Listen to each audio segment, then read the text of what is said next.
everyone, thanks for tuning in again. This is Mrs. Kirk. I'm going to be walking through with you my second day of the lesson for the limits and derivatives unit. Today's topic is 14.2, limits algebraically. So yesterday I showed you how you can use your graphing calculator to evaluate a limit, and today I'm going to show you how to do this all algebraically. So again, with any point in the video, if you need to pause, please do so, but hang in there and let's see what we can do. So the first thing I wrote down were some steps. Step 1, you want to factor if possible. Step 2 is to reduce, and step 3 is to plug in the number. So for my examples, I want to start out with this question, how to factor this, x cubed plus 8. And this is going back to earlier in the school year when we did factoring. I think it was unit 1 or unit 2, so it was a long time ago. Take a minute and pause the video and see if you can factor this. I'm going to keep on going. So for this particular question, if you recall, this is going to be one of those SOAP questions. It's a cubic. These are perfect cubes. And when you factor a perfect cube, it's going to look like this. You'll have a binomial, and you take the cube root of the first term and the cube root of the second term, followed by a trinomial.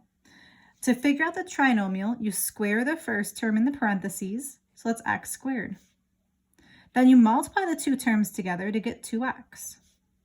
And then you square the last term. That'll give me a 4. Now, where does this idea of SOAP come in? That's to help me with the signs. This tells me that the first is same as the original. Okay, so same, so it's a plus. O is for opposite, so the opposite of plus and minus. And then AP stands for always positive. So it's same, opposite, always positive. Did you get that right when you tried to pause the video yourself? I hope so. And I'm going to go ahead and give you question number 2.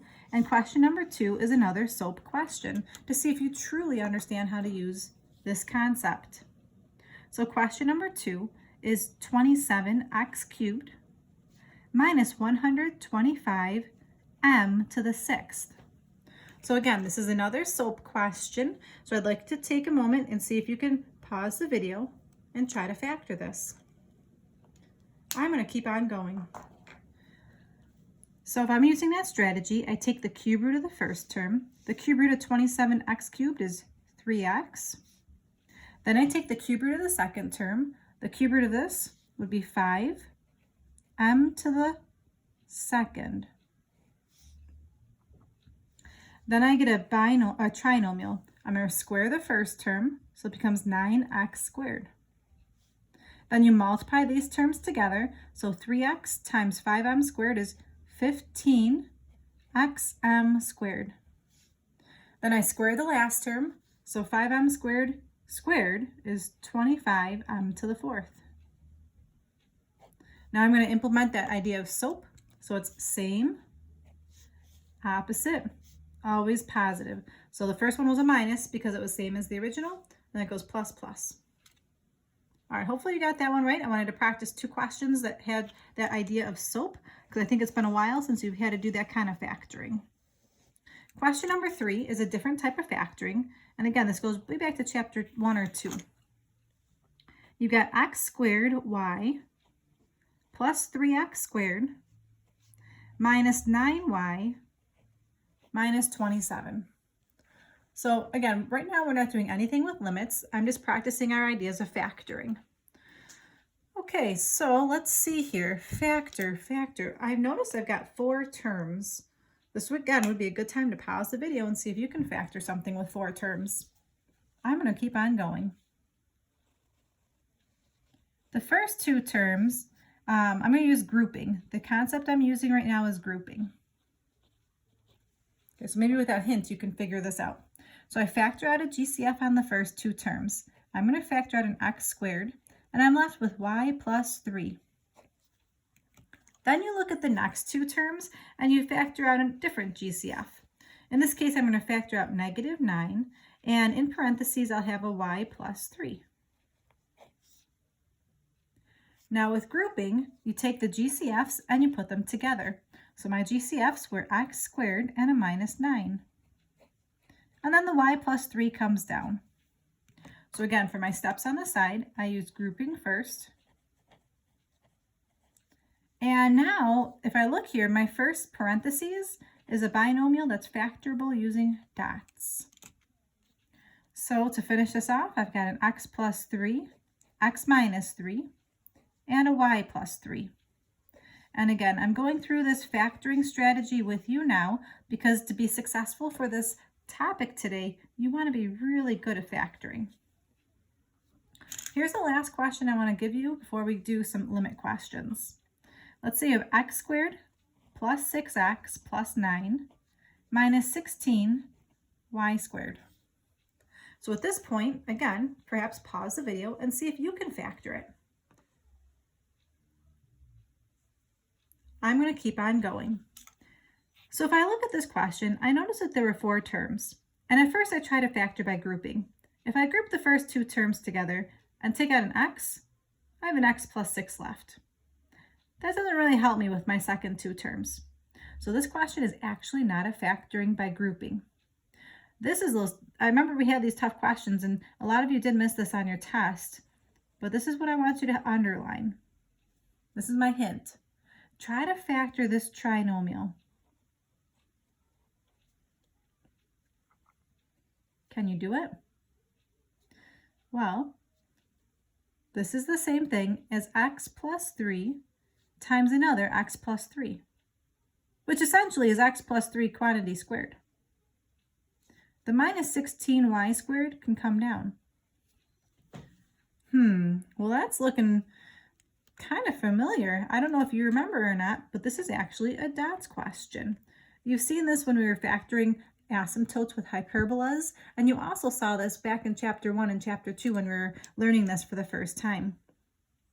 To factor this using dots, I'm going to go ahead and do 2 sets of parentheses. I'm going to take the square root of the first term. Well, the square root of x plus 3 squared is really just x plus 3, so I'll put that in both parentheses.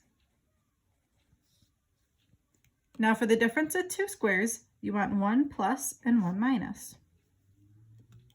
And then you take the square root of the next term.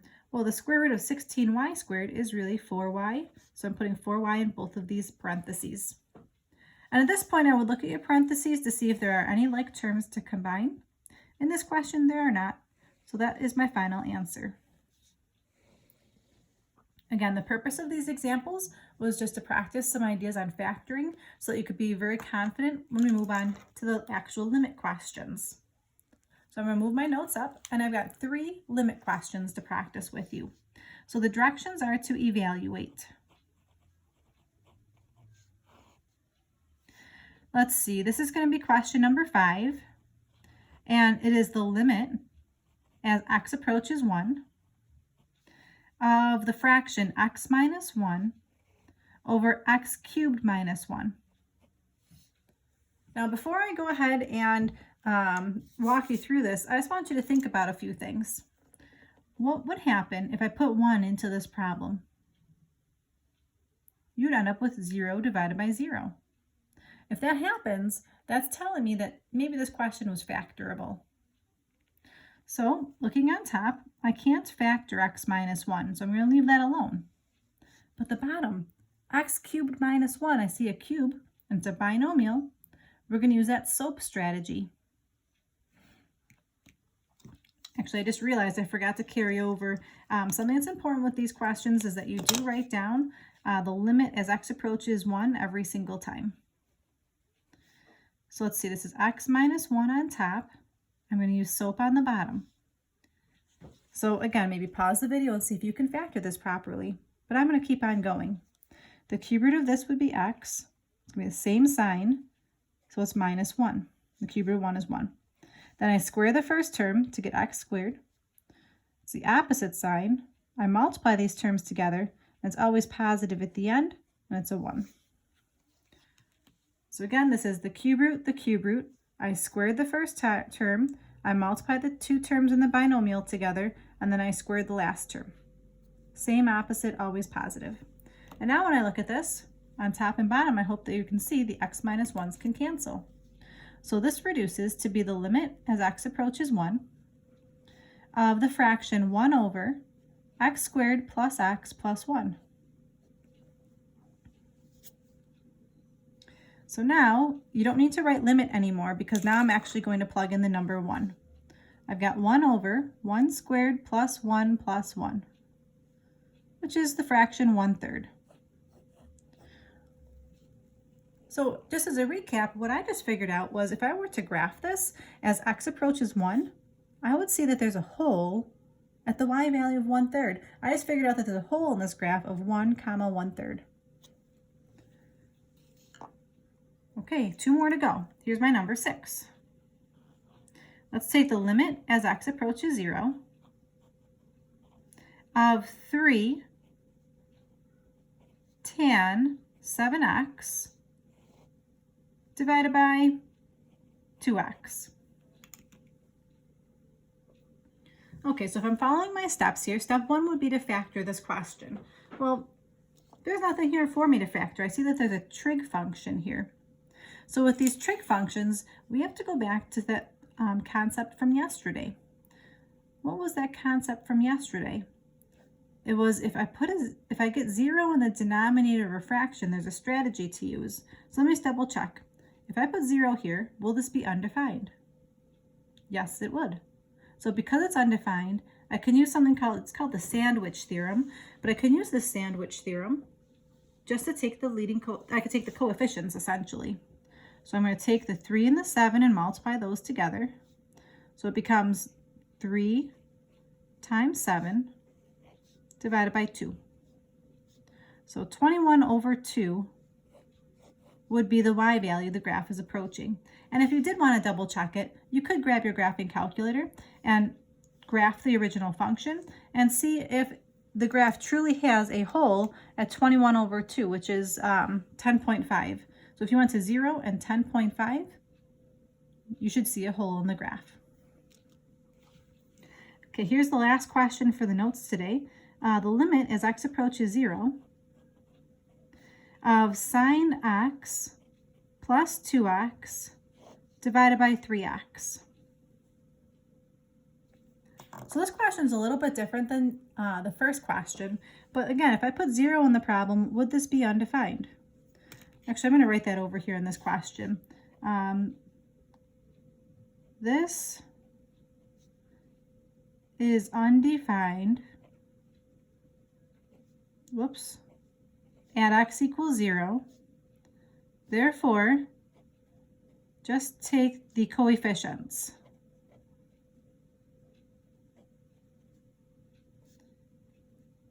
And there's it's called the sandwich theorem.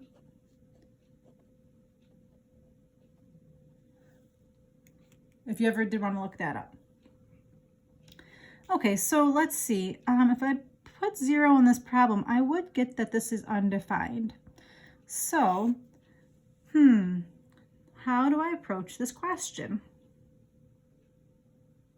What I would recommend in this scenario, because there's addition on top, you should break this into 2 problems.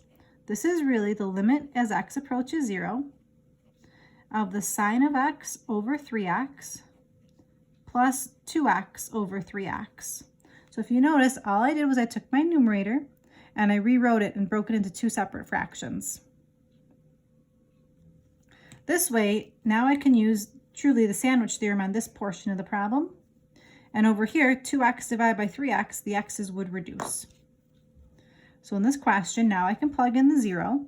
So this becomes the sine of 0 divided by, what am I doing? Not the sine of 0 divided by anything. I'm going to use the sandwich theorem, my bad. There's really a 1 in front here, so it becomes the fraction 1/3, plus this becomes the fraction 2/3. 1/3 plus 2/3 is 3/3, or just the number 1. Now some of you are thinking, well, couldn't I just have done that in the beginning and said this was 1 plus 2 divided by 3? In this particular question, absolutely, that would have worked. But you may see some questions on your homework where that doesn't work out so well. So what I would recommend, if you do see addition or subtraction in the numerator of a fraction, is to branch it off into 2 problems. All right, everybody, thank you so much for following along in notes today on how to find limits algebraically. For your homework today, this is going to be homework 14-2. It's page 911, questions 7 to 39, every other odd. And question 53. The answers are on AN 103. And I also have 2 additional questions to practice. The limit as x approaches 0 of 3 tan 6x over 2x. And the limit as x approaches 0 of x plus 2 sine x over 3x. Thank you so much for tuning in today. This is Mrs. Kirk saying stay safe, stay healthy, and until next time, have a great day. Bye-bye.